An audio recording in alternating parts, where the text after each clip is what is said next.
In 1812, Napoleon Bonaparte launched an invasion that would dramatically reshape Europe, a daring march into Russia with the largest army Europe had ever seen. This is the story of grand ambition, harsh elements, and a campaign that spiraled into disaster. At the dawn of the 19th century, Europe's landscape of power teetered on the edge of change. The Treaty of Tilsit, forged in 1807 between Napoleon Bonaparte and Tsar Alexander I, initially promised peace and mutual support against Britain. However, as the years passed, Russia chafed under the restrictions of Napoleon's continental system, which aimed to economically isolate Britain. The strains of these economic sanctions began to show, as Russian merchants grew desperate under the stifling trade conditions. Russian defiance in continuing trade with Britain not only sparked Napoleon's ire, but also highlighted the growing schism between the two empires. Viewing this as a direct challenge to his authority and a breach of their alliance, Napoleon's response was swift and decisive. By 1812, diplomatic ties had soured, prompting Napoleon to assemble an immense force aimed at bringing Russia back into line. This was not merely a military maneuver, it was a calculated statement of power, intended to secure Napoleon's dominance over Europe and punish any dissent.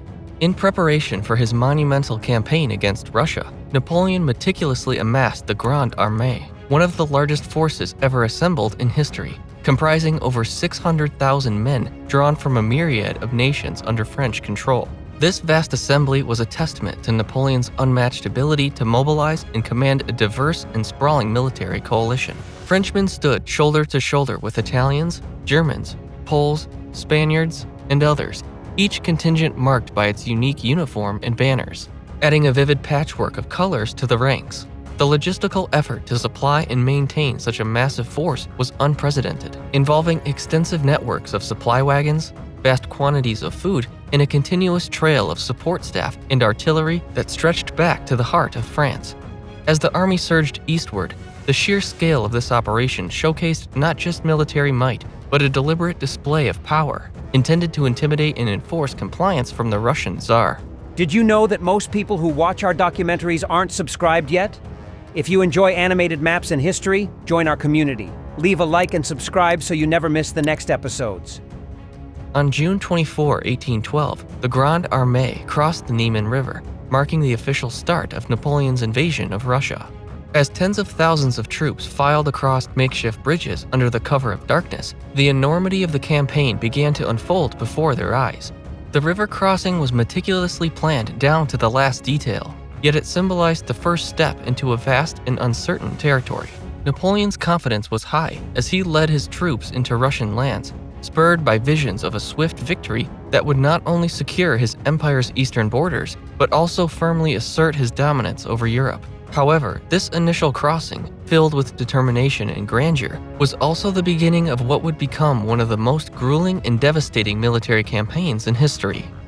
As Napoleon's Grande Armée advanced deeper into Russia, they encountered a strategy they were ill-prepared to face. The Russian army, under the skilled command of Generals Barclay de Tolly and later Mikhail Kutuzov, implemented a scorched earth policy, deliberately retreating while burning crops, villages, and resources. This calculated destruction left the French forces bereft of the necessary supplies or shelter, critically stretching their supply lines to dangerous lengths. Despite several tactical victories that showcased their military prowess, the French found little to sustain their massive, sprawling army. Moreover, the Russians also engaged in relentless guerrilla warfare, constantly harassing French units, ambushing them, and effectively cutting off stragglers. As winter approached, the combined effects of scant food and shelter, along with the onset of the harsh Russian winter, began to take a devastating toll on Napoleon's troops, sapping their strength and morale. On September 7, 1812, the Grande Armée faced the Russian forces in the fierce Battle of Borodino, the largest and bloodiest single-day action of the Napoleonic Wars. Just 70 miles west of Moscow, over 250,000 men clashed in a brutal struggle for control. Napoleon's forces, under his direct command, launched wave after wave of relentless assaults against the well-fortified Russian positions. Staunchly led by Marshal Kutuzov, the battlefield was soon enveloped in smoke and the din of combat, as both sides engaged in a desperate fight for supremacy. Despite suffering enormous casualties, with around 30,000 French and 40,000 Russians killed or wounded, neither side achieved a decisive victory, However, the French managed to capture the main positions on the battlefield. This Pyrrhic victory allowed Napoleon to march into Moscow, though it left his army critically weakened and far from defeating the resilient Russian forces.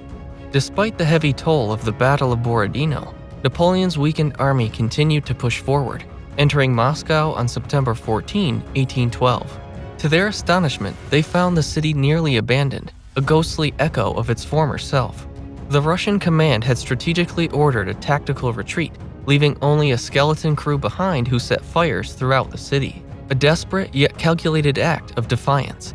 The fires raged for days, destroying large parts of Moscow and further depriving the French forces of much-needed shelter and supplies. This strategic move left Napoleon's army in a dire situation, far from home and without the resources needed for the impending winter. As Napoleon waited in vain for a Russian surrender that would never come, the harsh Russian winter began to set in, compounding the already dire challenges faced by his troops, marking a turning point in the campaign. By October 1812, with Moscow in ruins and no Russian capitulation in sight, Napoleon was forced to order a retreat. The once mighty Grande Armée faced its most harrowing journey yet. As they retreated, the brutal cold, dwindling supplies, and the relentless Russian guerrilla attacks took a severe toll. The temperatures plunged as the army trudged through snow and ice. Starvation and disease decimated the ranks, while skirmishes with Russian forces mercilessly picked off those lagging behind. One of the most devastating moments came as they crossed the Borodino River in late November. Under dire conditions and fierce enemy fire, the crossing resulted in massive casualties, with approximately 25,000 to 30,000 men lost. This retreat was not just a military maneuver, it was a desperate fight for survival, with each step away from Moscow marking a deeper descent into despair and a catastrophic reduction in the army's numbers. The catastrophic retreat from Russia marked a pivotal moment in Napoleon's decline, signaling the crumbling of an empire that had once dominated the European continent. Out of the initial 600,000 men who began the campaign, fewer than 100,000 battled survivors staggered back into Allied territory, a stark testament to the harshness of the Russian winter and the relentless pursuit by Russian forces.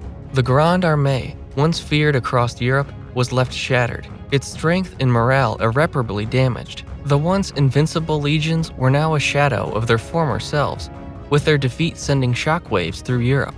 This devastating loss emboldened nations previously subdued or hesitant to challenge Napoleon, leading to the formation of new coalitions against him. Nations like Britain, Russia, Prussia, Sweden, Austria, and several German states now saw a new opportunity to curb French influence. The disaster also ignited a wave of nationalism across Europe, particularly in Germany and Russia, catalyzing shifts towards independence and resistance.